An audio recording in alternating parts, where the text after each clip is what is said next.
Salve, salve pessoal, tranquilo, sejam muito bem-vindos. Este é o canal Bola do Jogo Oficial. Eu sou o Bruno. Eu sou o Otávio, estamos aqui para mais um Resenha em Casa. E o entrevistado de hoje é o Daniel Perrone. E aí, cara, tranquilo? Tudo bom, Otávio? Tudo bom, Bruno? Sem ficar em cima do muro, hein? Então as perguntas podem ser capciosas, podem ser de duplo sentido, futebolístico.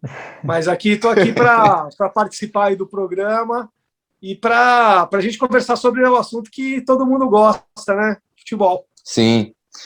E galera que está assistindo a gente, ó, na descrição vai estar o Insta e o que mais for necessário do Perrone aqui para vocês irem acompanharem, o blog dele. Vai estar tudo aqui na descrição e vocês acompanhem lá. E, cara, para a gente começar essa nossa resenha, conta pra gente o que veio primeiro. Qual paixão veio primeiro na sua vida? O São Paulo ou o jornalismo? São Paulo, com certeza. De uma maneira resumida, eu frequento o Morumbi desde os meus 4 anos de idade, nos ombros do meu pai. E eu sou história como de muitos outros, né? Que é a paixão de pai para filho, né? Uma das coisas que meu pai me passou foi a paixão pelo futebol e a paixão pelo São Paulo, né?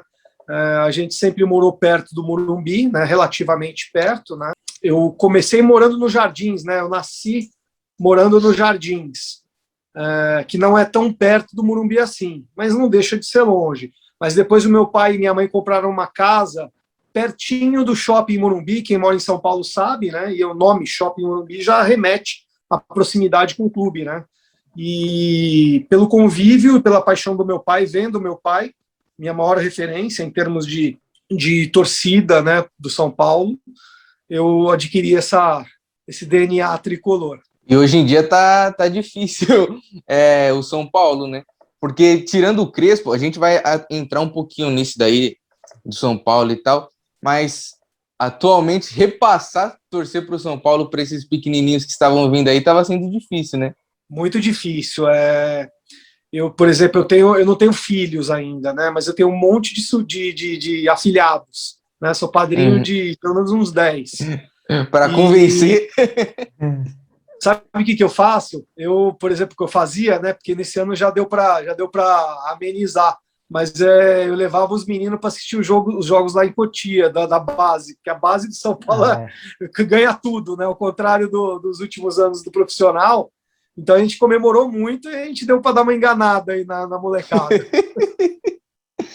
E, cara, você trabalhou no Globo Esporte durante 10 anos e tal, a galera já sabe disso. Para você, após a sua saída de lá, ficou mais fácil abordar o que você aborda no seu blog sem ter aquela marcação com a chefia e tal, ser mais livre no seu conteúdo? Foi basicamente por isso?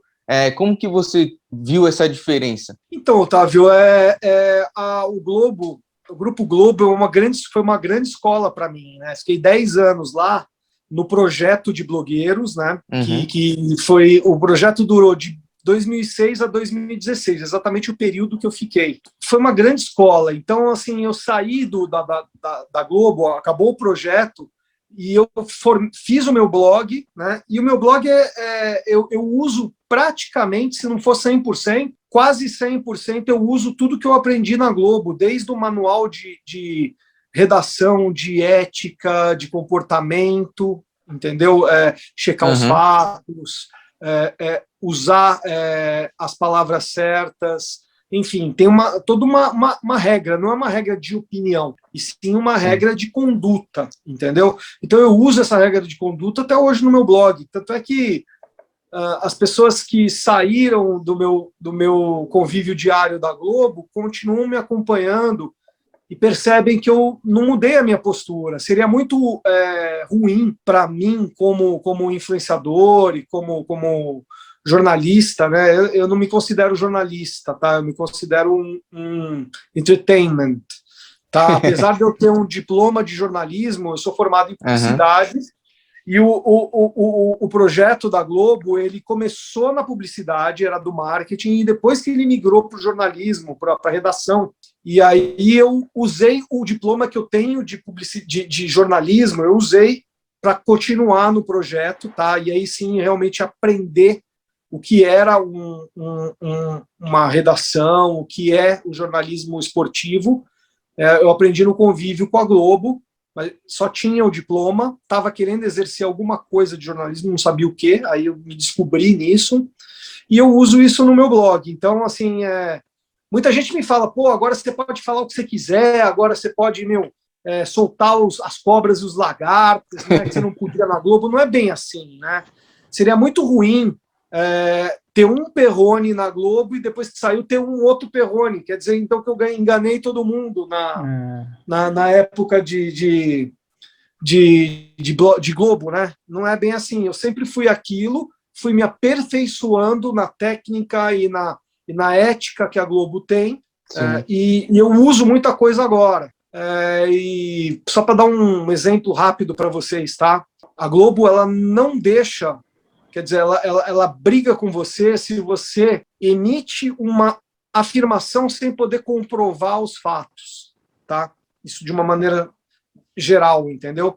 E até hoje eu uso isso, entendeu? A gente não pode nunca acusar ninguém ou então afirmar alguma coisa se a gente não tiver uma prova, se você não tiver pelo menos uma referência de alguém que tenha falado. Então, um caso para vocês, um caso bem recente. O Arnaldo Ribeiro, por exemplo, né, ele saiu hoje até, né, que a Globo não é que dispensou ele, porque ele não estava trabalhando na Globo, ele é PJ, enfim, colaborador. Ele afirmou uma coisa que não é que ele precisa provar, mas que não tem prova, entendeu? Eu até acredito nele, que ele teve tanta certeza de falar, né, a questão dos árbitros, da arbitragem, né? Eu, por exemplo, no meu lado, nunca faria uma afirmação dessa sem poder comprovar, entendeu? Por isso que a gente pede, por exemplo, neste caso, a gente pede os áudios na íntegra do VAR, para quem não está acompanhando, né? Em cima dos lances de São Paulo e Palmeiras, né? Foi um jogo tão atípico no sentido de VAR e arbitragem, que eu acredito que a comissão de arbitragem e a CBF deveriam expor esses áudios, para que realmente o torcedor entenda com transparência o que aconteceu, qual foi o motivo que levou a arbitragem a tomar as decisões que tomaram no clássico. E aí o Arnaldo falou em cima, né, de que teve um grupo de WhatsApp que o árbitro de vídeo aconselhou. Eu acredito que isso possa ter acontecido, porque o Arnaldo não é de soltar uma afirmação dessa. É um jornalista que eu admiro muito, que eu acompanho e que tem muita credibilidade, né, no meio esportivo. Ele não falaria uma coisa dessas ao Léo. Então, mas precisa ter essa prova, né? Pelo menos se eu não tiver uma prova dessa, por isso que a gente pede o áudio, eu nunca falaria o que ele falou. Deu para entender bastante, sim, a ideia. E já que a gente vai entrar nisso daí também, em questão de VAR, porque acho que o São Paulo, dos clubes grandes, assim, é o que está entre três lances, né, capitais, assim. O primeiro com o Luciano, lá, que foi comprovado. 7 lances, né? Otávio, são 7 lances nesse ano, se eu não me engano, não sei se é nessa temporada ou nesse ano. São 7 lances, e desses 7 lances revisados, 6, a decisão foi contra o São Paulo. Eu não peço aqui para que seja equilibrado 3-3, porque não pode muito bem os 7 lances, ou 6 dos 7, serem lances que realmente, de fato, o São Paulo não tenha razão. Só que a gente tem que entender que muitos desses lances, e aí o jogo do Palmeiras contra o Palmeiras foi tão emblemático. Muitos desses lances são lances interpretativos. Então, a escolha do VAR, a decisão final deveria ser a decisão da arbitragem, que é o que acontece na Europa, entendeu? Quando o lance é interpretativo, um pênalti, o impedimento passivo, sabe? São lances de interpretação. E aí, no caso, a mudança foi por causa do VAR. Está claro isso, entendeu? O VAR revisou, a gente precisava entender por que que o juiz, que é soberano, que deveria ser a decisão final, ele mudou de opinião, porque não teve técnica. O primeiro gol do Rigoni, ele estava impedido, é técnico. Voltou o VAR, acabou, não teve discussão nenhuma. Agora, o lance do pênalti, principalmente o segundo lance, Otávio e Bruno, se aconteceu esse impedimento aí, vários outros lances futuros deverão ser marcados, porque muitos jogadores estão em impedimento ali e não necessariamente participam dos lances. Foi um caso de que um jogador sozinho fez um gol contra. A bola não resvalou em ninguém, todo mundo saltou, então todo mundo participa do lance. Entendeu? Esse lance para mim eu acho que foi bem emblemático, porque eu assisti e não torço para nenhum dos dois clubes, e eu achei bizarro pegar esse lance e falar que o jogador participou ali da bola, que no caso eu acho que foi o Miranda, né? Foi o Miranda, não participou do lance. Eu acho que assim, tem o Salve Spínola, ele falou que a partir do momento que o jogador em impedimento, ele entra não é em conflito ou em choque, ele entra em participação com outro jogador, já está caracterizado o lance em impedimento. Mas, para mim, na minha visão, isso não acontece. E a minha visão é a visão que está na Europa. O impedimento ele só é deflagrado quando algum jogador de fato participa. Ele está atrapalhando o goleiro, ou ele toca na bola, enfim. Não tem nenhum motivo, na minha visão, daquilo ser marcado um impedimento, entendeu? Se você for ver, a grande bronca do Abel Ferreira, do técnico palmeirense, foi da falta, não foi nem do gol. Porque no gol ninguém reclama, todo mundo vai lá para botar a bola no centro do gramado e aí entra a participação do VAR. Então a coisa tem que ser exposta e tem que entrar numa discussão transparente. Porque aqui a gente está falando, o Arnaldo falou do grupo, ele tem certeza que, senão ele não falaria, né? E ele conhece o Périx Blas Passols, né? Eu acredito que de trabalho, né? Então, cara, se acontece isso mesmo, ter um grupo de WhatsApp que interfere, não que ele interfere, mas que ele fala no grupo de WhatsApp e o árbitro fala pro árbitro em campo, o árbitro de VAR fala no árbitro de campo desta referência do grupo de WhatsApp, não precisa ter mais árbitro dentro de campo, então apita tudo de fora, entendeu? Sim. E é muito ruim para o futebol, não é nem o caso só do São Paulo. São Paulo chiou porque são 6 em 7. Um dos lances, por exemplo, para vocês entenderem, que não entrou para o VAR, que deveria ter entrado, foi um lance lá atrás do Campeonato Paulista, Novo Horizontino e São Paulo. O São Paulo perdeu de 1-0, teve um pênalti a favor do São Paulo que o VAR não revisou. Então, sabe, no caso do São Paulo, ele está reclamando sobre a consistência de lances interpretativos contra ele. No meu caso, que eu estou falando, o futebol está em xeque. Porque se o VAR é o soberano em cima da decisão da arbitragem em lances interpretativos, aí não precisa de árbitro. Sem contar também que já é um bom tempo que meio que todo mundo gostaria que tanta questão dos áudios entre os juízes dentro de campo, agora também como as conversas do juiz com o VAR, fossem um pouco mais claras para todo mundo poder entender as decisões dele, porque são umas que, todo mundo fica literalmente sem entender, mas como que ele marcou isso, por que ele marcou isso, o que ele conversou para ter marcado isso, e aí, repassando nos anos anteriores, a gente tem vários casos que a gente pode citar, mas já é uma coisa que há muito tempo vem todo mundo querendo isso. Eles poderiam, né, deixar essas coisas que geram tanta polêmica mais claras, até para a gente tentar entender o lado dos próprios juízes. Claro, e mais, lance interpretativo, a gente precisa entender a interpretação. É verdade. Porque vale para um e não vale para outro. É isso. Até que ponto que dá para interpretar? A linha não precisa entender. A linha não precisa entender. A linha é impedimento ou não, é gol ou não. Agora, a interpretação, para que fique claro, para que não... discussão vai ter sempre, né, gente? É futebol. Sim. Mas aí você pode discutir a interpretação da arbitragem.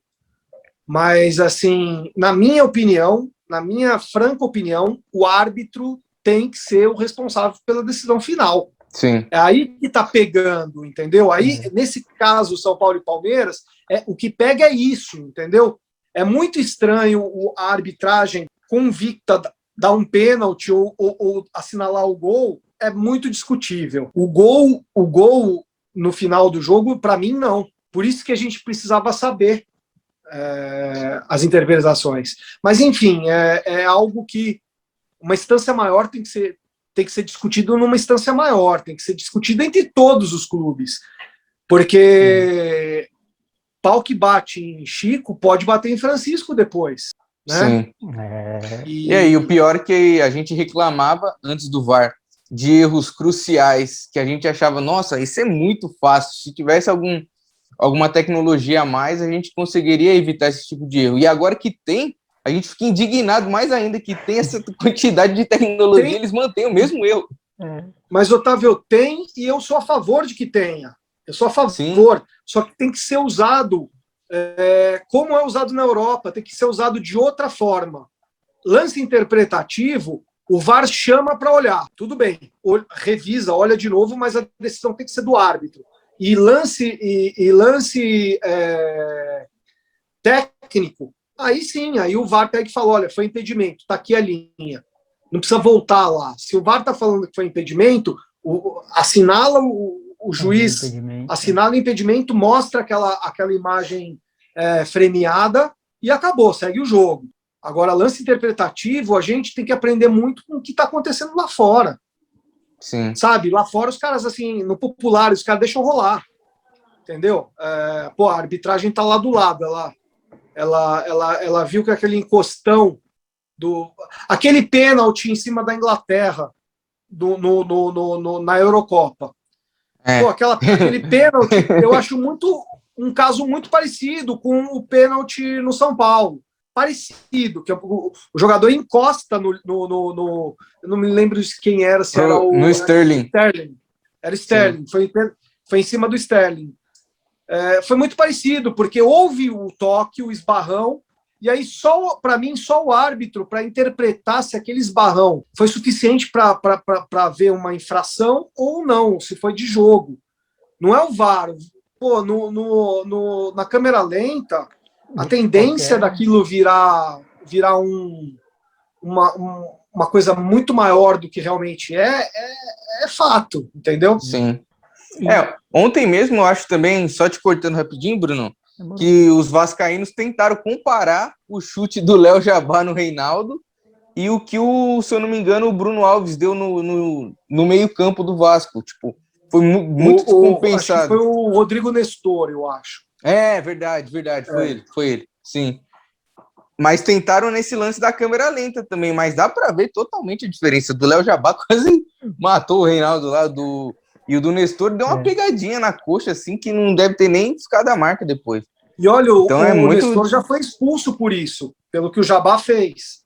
Só que mais leve, mas ele foi expulso. Ele levantou um pé mais alto. No caso do Nestor ontem, eu acho que não foi nada, porque ali pode ter sido falta, mas não teve gravidade para amarelo, muito menos vermelho, porque ali foi acho que um pouquinho abaixo da cintura, um pouquinho na altura da cintura. Foi diferente. O caso do Nestor, que ele foi expulso, foi aqui, foi no ombro, assim, sabe?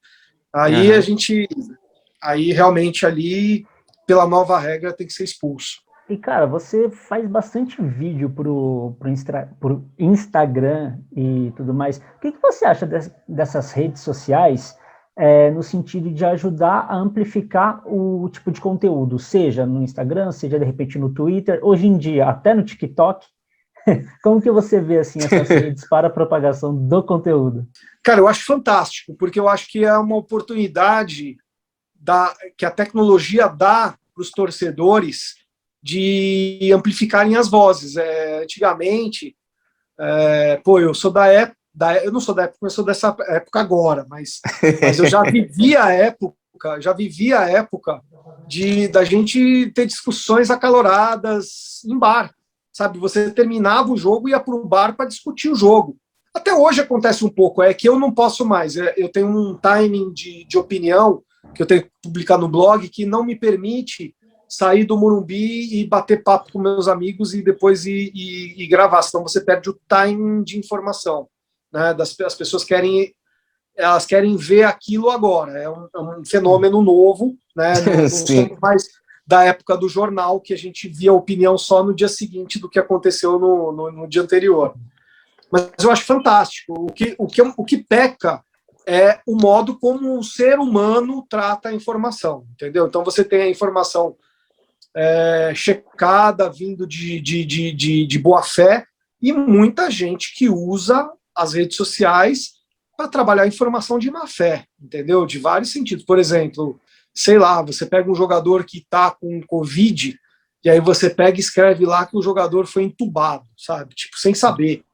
Isso aí, a capacidade disso aí virar viralizar é enorme, e você nem checou essa informação, você jogou lá para você, de repente, ganhar autoridade, seguidores ali, seguidores, sim. Entendeu? Então, é muito difícil você criar reputação nas redes sociais. Tem duas maneiras, você sendo cercado de boas fontes e boas referências, né? Você cita referência, olha, esse cara fez isso segundo esse portal, esse blog, essa pessoa, esse jornalista, enfim. E a outra é o tempo, faz com que você crie reputação. Isso não é só nas redes sociais, isso é na área da medicina, na área, os mecânicos, enfim, qualquer profissão, padeiro, ele só adquire uma reputação com anos e anos de manuseio de farinha, de massa, entendeu? Eu comparo isso com a mesma coisa. Os meus 10 anos de Globo Esporte me deram poder para que eu tivesse habilidade em comunicação e que criasse uma reputação. Por isso que eu estou aqui conversando com vocês também, né? E, cara, aproveitando aí que a gente abordou esse lance de redes sociais, já aconteceu quantas vezes de você ser confundido com o Rica Perrone e a galera aí te xingar? Cara, absurdamente quase nada. Quase nada, porque... Que sorte! Senão ia ser xingado todo dia, rapaz. O Rica, ele tem um estilo, né? O estilo dele é meio que o Milton Neves. São Paulino igual você e tal. São Paulino, a gente já teve uma rádio juntos, né? Não sei se vocês sabem, mas uma das rádios da SPNet, a SPNet tinha uma rádio, né? A SPNet é um dos portais, né, de torcedores de São Paulo mais antigo, né? E eu trabalhei 3 anos na SPNet, 2 ou 3 anos na SPNet, e o Rica também. A gente fez uma rádio, eu, o Rica e mais um outro. A gente fazia essa rádio e o Rica trabalhava muito essa história de sensacionalismo, sabe? De agregar visibilidade e audiência com sensacionalismo. Eu já sou de um outro estilo, entendeu? Não tenho esse perfil, vamos dizer assim, sensacionalista. Tanto é que quando eu posto alguma coisa que cria uma polêmica muito grande, eu fico até assustado, porque eu não imagino que aquilo tenha criado uma polêmica, porque nunca é a intenção minha. A minha intenção é provocar discussão, né? E aí a discussão é uma discussão de opinião, não é quase nada lá no blog baseado em polêmica. Senão era muito fácil, né? Você ficava 2 anos falando de polêmica e pronto, aí isso já criou a reputação. Cara, você também, pelo que a gente dá uma pesquisada aí, você também é formado em gestão de clubes, né? Você já chegou a ter alguma oportunidade na área? Gostaria de trabalhar com isso no futuro também? Como que é a sua visão sobre isso? Então, Bruno, eu fui formado em gestão de clubes num curso da ESPM, né, Escola Superior de Propaganda e Marketing, ministrado pelo São Paulo em 2006. O São Paulo ministrou um curso lá. Eu fui porque isso enriqueceu muito para mim na hora de produzir conteúdo, porque você tem o lado profissional, né, do clube. Então, Para mim foi muito valioso entender o aspecto profissional. Então, por exemplo, você vê a contratação de um jogador e depois a falha desse jogador no andamento da história dele no clube.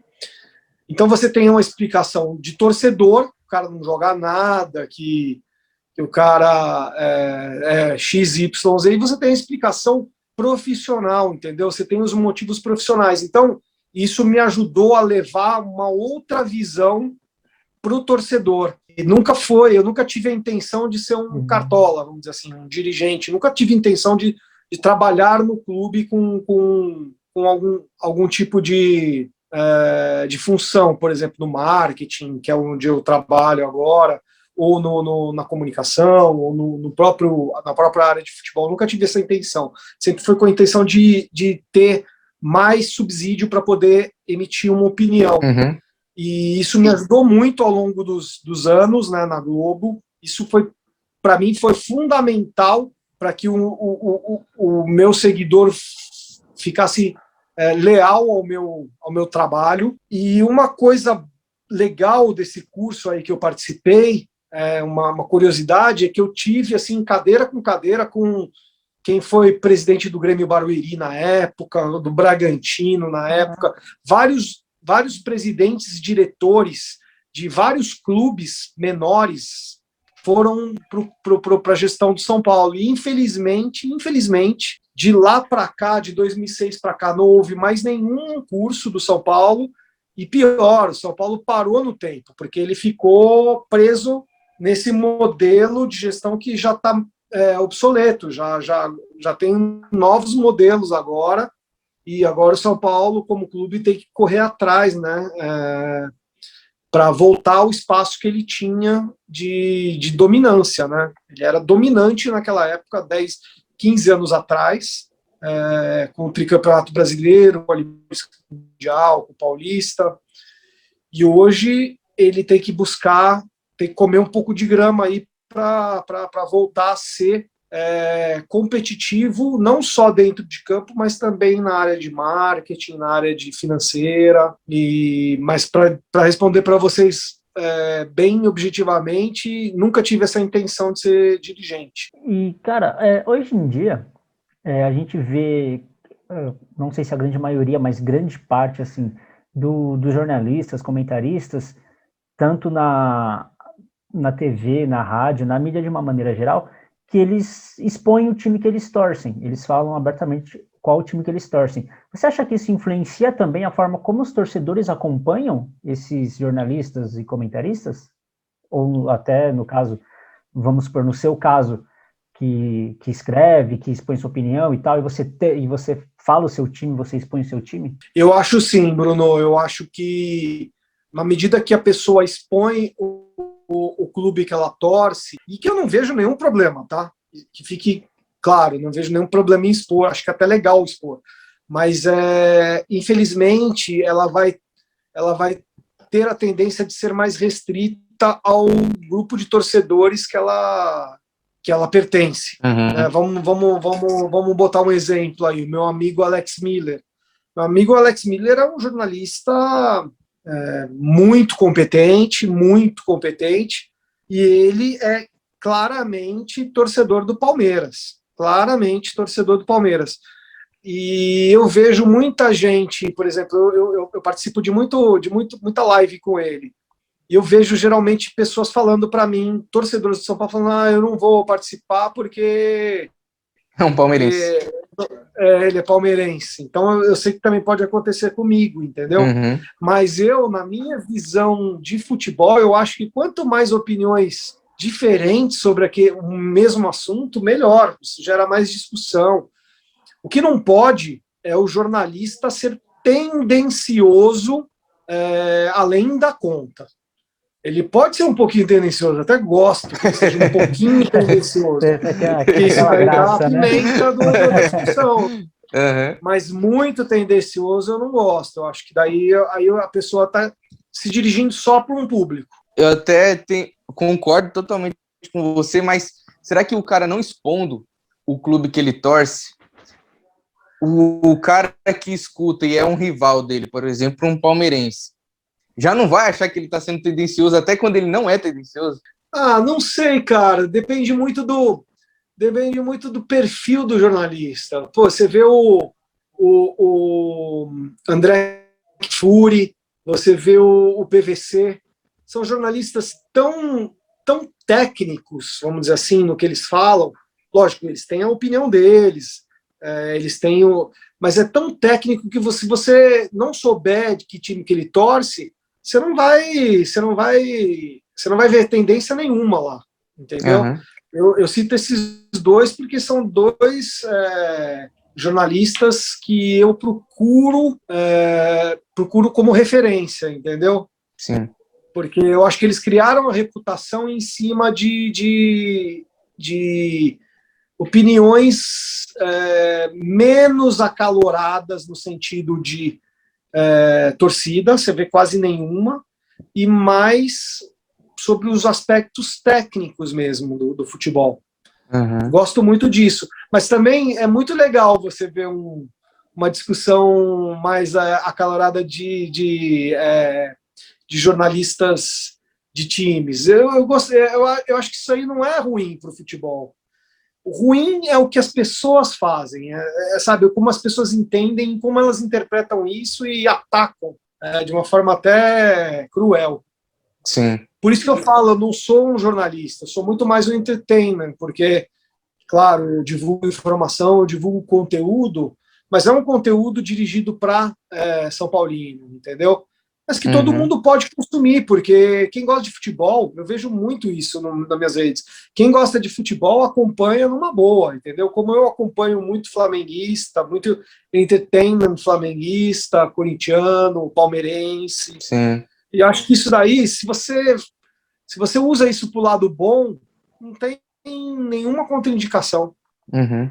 De acordo. Rapidão, Otávio, e é interessante porque, na verdade, os próprios, entre aspas, jornalistas torcedores, eles acabam sendo mais chatos do que os outros com o próprio time. Então, eles acabam criticando mais, eles acabam, entre aspas, falando mal. Sim, eles são bem mais rigorosos do que os outros, que às vezes, como você disse, enxergam as coisas de uma outra maneira. E ele tá ali, não, mas porque não tá certo assim, ou então não, mas porque assim. Eles acabam sendo mais criteriosos e mais chatos do que os outros. Eles não falam, mas eu tenho certeza que é isso que acontece. Não, é verdade. O Sormani mesmo, essa semana, falou que o Caio Jorge era um pé de rato, que era ruim. Todos os treinadores que pegou o Caio Jorge, desde seleção, falam que ele tem uma capacidade muito boa, uma mentalidade de ser até um jogador mais velho do que pela idade que ele tem, e vai o Sormani e fala que o cara é ruim. Então, acho que isso aí pode ser que aconteça mesmo. E, cara, a gente estava brincando com você aquele momento de confundir você com o Rica Perrone, na internet, né, pra galera xingar. Já aconteceu algum caso de você opinar sobre o São Paulo, alguma situação, e a galera passar um pouco do ponto de te encontrar no Morumbi e tirar satisfação, não gostar do argumento que você usou? Não, nunca aconteceu nesse nível de discussão, né, de chegar no Morumbi e tomar satisfação, nada disso. O que aconteceu é jogador bater boca, me procurar porque ele não gostou da nota dele no pós-jogo. Porque eu vou falar para vocês um detalhe. Eu fui a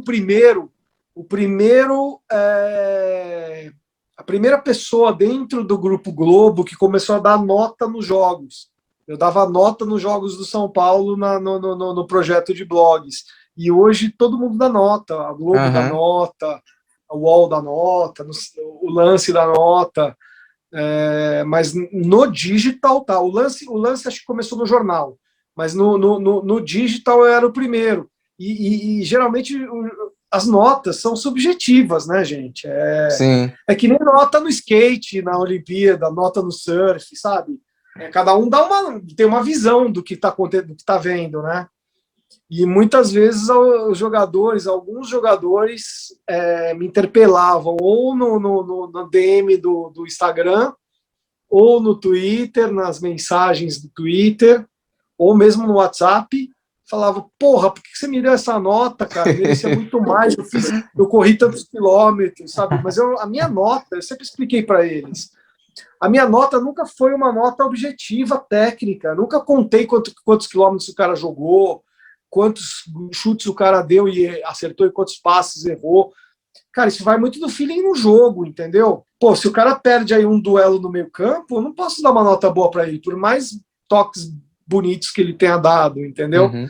É melhor que ele tenha dado. Então, a referência, isso é muito legal, porque a referência dos jogadores, eles pegam com a comissão técnica, entendeu? Muitas vezes, um jogo 0-0, pô, a comissão técnica enche a bola dos caras, porque, meu, um duelo tático, enfim, sabe?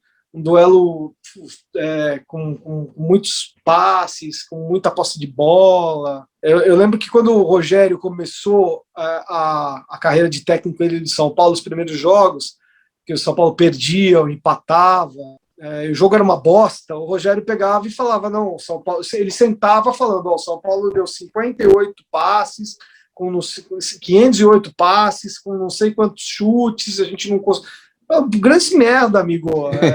Foi 0-0, São Paulo não ganhou, entendeu? Então, tipo, eu gosto muito desse tipo de confronto, entendeu?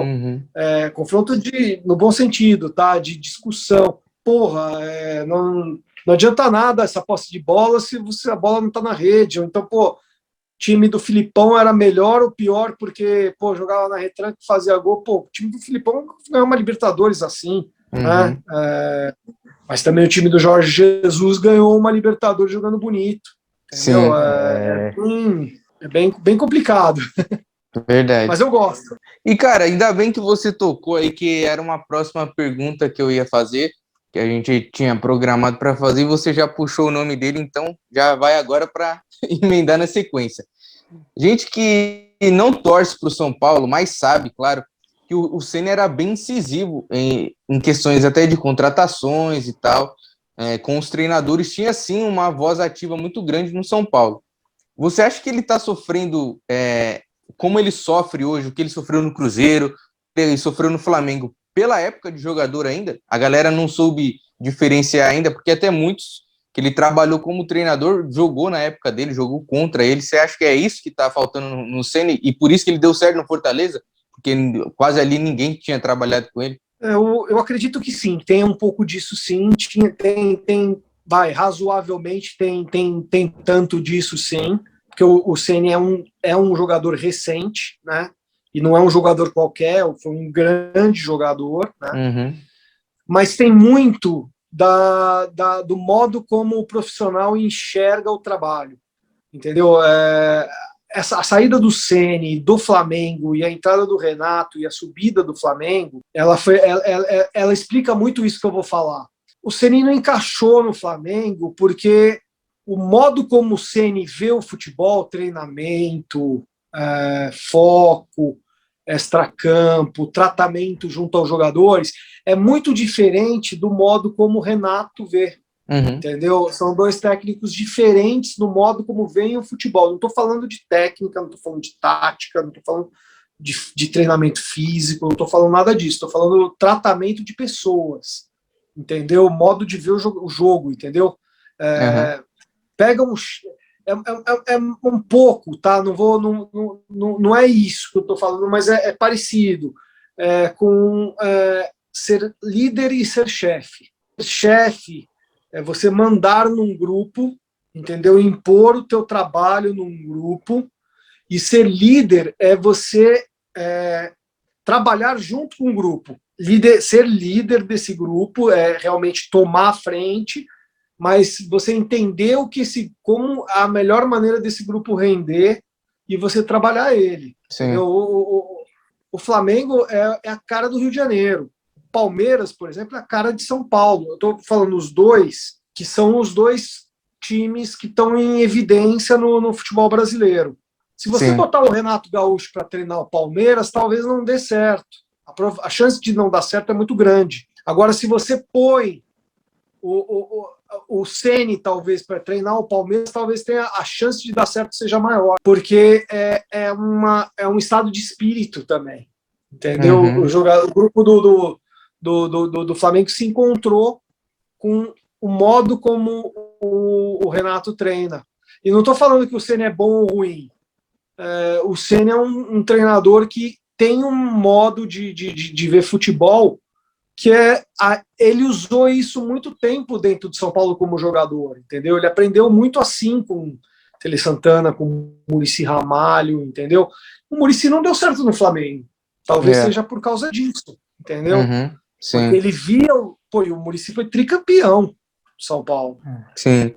Não, Então, e ele deu certo e ele ainda E conseguiu ser campeão brasileiro no Fluminense, né? Que é do Rio de Janeiro, mas a mentalidade transparece muito, que é muito diferente de um para o outro, né? Sim, com certeza. E no caso do Cruzeiro, eu acho que realmente foi um choque de panela ali dentro, entendeu? Porque, pô, não é à toa que o Cruzeiro foi rebaixado. Ninguém conseguiu segurar o Cruzeiro. O Filipão não conseguiu segurar o Cruzeiro. Sim. Lá ninguém tá conseguindo segurar. O Luxemburgo tá entrando lá e aí? A bomba. Vai segurar o Rojão? E no caso, a época do Cruzeiro ainda era a típica cartilha de time rebaixado, né? Então não tinha quem desse jeito lá naquele momento. E, cara, pra gente já chegar um pouquinho... Só tem uma coisa, Bruno, tem uma coisa que faz um time que tenha bons jogadores ser rebaixado. Crise entre os jogadores, panelas, ou os jogadores não comprarem mais o técnico. Sabe, time bom, time grande, entendeu? O time pequeno, pô, o time pequeno trabalha contra um orçamento maior, etc. Mas time grande, cara, não. Por exemplo, eu sei que eu tenho até um pouco de medo, né? Porque o São Paulo está na zona do rebaixamento. Mas eu só acredito eu acredito que o São Paulo vai sair dessa por dois motivos. Primeiro, porque o elenco é qualificado, o time é qualificado e o elenco é qualificado, a gente vê isso. E segundo, os jogadores compram o técnico. O problema lá é outro. O problema é físico, lesões, muito 3 salto. Campeonatos, entendeu? Esse é o problema. O problema não é falta de qualidade e nem crise de elenco com técnico. Por isso que eu falo para vocês. Vejam o Corinthians rebaixado em 2007, né? Foi 2007? 2006. Porra, o atacante era o Finazzi, gente. Entendeu? Era falta de qualidade ali. Sim. Entendeu? Agora, por exemplo, o Grêmio Internacional tinha muita coisa de elenco contra técnico, entendeu? E aí chega uma hora que você não consegue. Sim. Mas é óbvio, tem que ter atenção, porque o campeonato é muito difícil. O campeonato brasileiro é difícil. São Paulo veio dessa vitória em cima do Vasco aí, uma vitória até protocolar, né, porque já estava com 2 gols de vantagem. E, pô, já tem o Atlético Paranaense no fim de semana, porra. Sim, tão bem também. Pô, tão ótimos, né? Então você tem que pontuar lá na Arena da Baixada.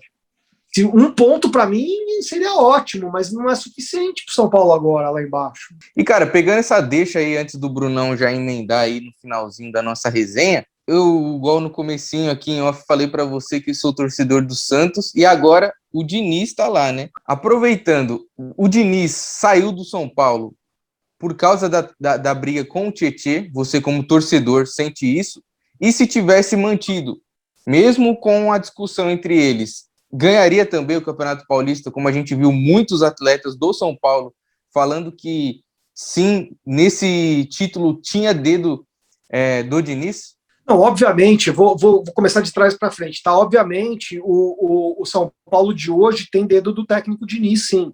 Isso o próprio Crespo falava, entendeu? O modo como se propõe o jogo, enfim.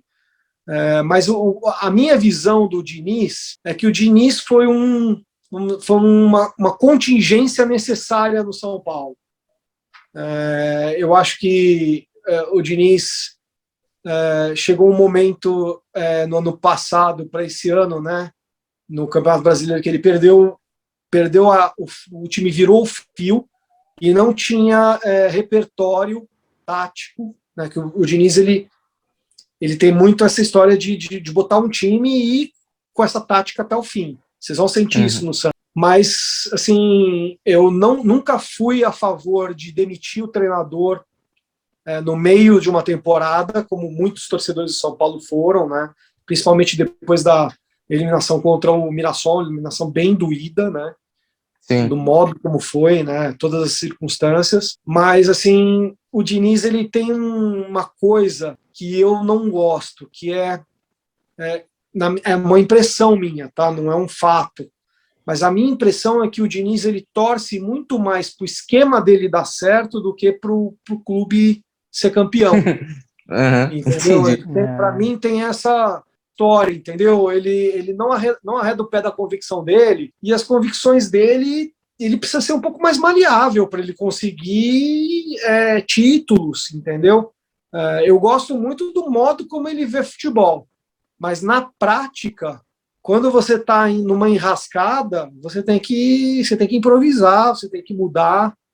E eu não vejo isso tanto nele, tanto essa capacidade nele. Tanto é que o São Paulo não foi campeão no ano passado, perdeu a grande chance de ser campeão brasileiro, porque não tinha esse improviso, entendeu? Não tinha um técnico que não conseguiu tirar o coelho da cartola, como a gente diz no popular. Entendi. Mas eu acho que ele é um bom técnico para este momento do Santos. Também acho. Eu acho. Quando ele veio, porque achei que é o que precisava no atual momento. É um técnico barato entre os técnicos do mercado. Sim. E é um técnico que pode fazer uma transição para um Santos melhor, como ele fez para um São Paulo melhor. Ele fez uma transição para o São Paulo melhor. Sim. Tem muita gente no São Paulo, muito São Paulino, que tem raiva dele. Eu não tenho raiva do Diniz. Tanto é que na época do Diniz, no ano passado, só teve uma contratação, que foi um empréstimo, que foi uma troca do Luciano, que deu certo. Ele trabalhou sem nenhuma contratação. Sim. Entendeu? Então entendeu que foi uma situação, um contingente necessário. Para o Santos, também está em uma situação financeira difícil. A vinda do Diniz é uma vinda que não vai, na minha opinião, não sei, tudo pode acontecer, mas o time não vai passar apuros no Campeonato Brasileiro, que o torcedor também fica com medo, né? Porque, uma crise financeira, como está a do Santos, a do São Paulo, a do Santos, acho que o Santos deve menos, mas até pior, porque o Santos tem menos receita que o São Paulo. Sim. Menos possibilidade de receita, porque tem menos torcida, é fato. Entendeu? Então você tem possibilidade de gerar menos receita. O São Paulo, para o São Paulo foi muito importante ser campeão paulista. Eu tô até me alongando, mas foi muito importante ser campeão paulista, porque catapultou receita aí, entendeu? O clube teve condição de mostrar para o mercado que ele foi melhor que o Corinthians nesse primeiro semestre em redes sociais. Pegou a Sportbet.io por causa disso, porque mostrou para o mercado, entendeu, que tinha potencial nas redes sociais. Isso é importante para uma marca saber, entendeu? Sim. Foi muito São Paulo foi muito maltratado no marketing na gestão anterior, e agora precisa correr atrás. E aí agora, já para a gente chegar um pouquinho na reta final da nossa resenha aqui, que tá legal pra caramba, a gente vê aí o Crespo, que chegou agora esse ano. Você já comentou que o time de São Paulo é bom, e a gente vê que é bom, conquistou o título paulista, e para essa temporada, assim, o que você espera desse time? Você acha que é mais uma temporada para poder se manter ali, brigar também tanto na Copa do Brasil quanto na Libertadores? O que você espera desse time? Bruno, sinceramente, para você, antes do Campeonato Brasileiro começar, a minha expectativa era fazer um Campeonato Brasileiro decente. Isso, para mim, no São Paulo, era ficar entre os 6 primeiros, tá?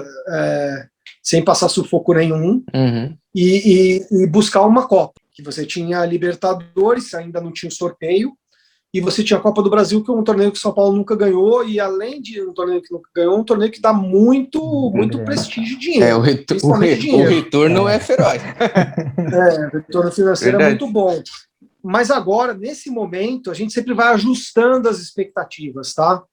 Nesse momento, eu espero que o São Paulo faça um campeonato que ele não seja não corra nenhum risco de ser rebaixado, e para isso eu prevejo aí que só no começo de setembro, o São Paulo vai começar a sair desse sufocão que ele está agora. Espero que não seja tarde, né? Mas eu espero que só em setembro, porque o São Paulo tem aí uma Libertadores que vai ser muito difícil de ganhar, quase impossível o São Paulo ganhar, porque o mínimo é que são 2 jogos duros contra o Palmeiras, o mínimo são 2 jogos duros contra Boca, ou River, ou Galo, né? Ou sei lá, quem quer, um time forte do outro lado, entendeu? O time que vier do outro lado vai ser forte na final.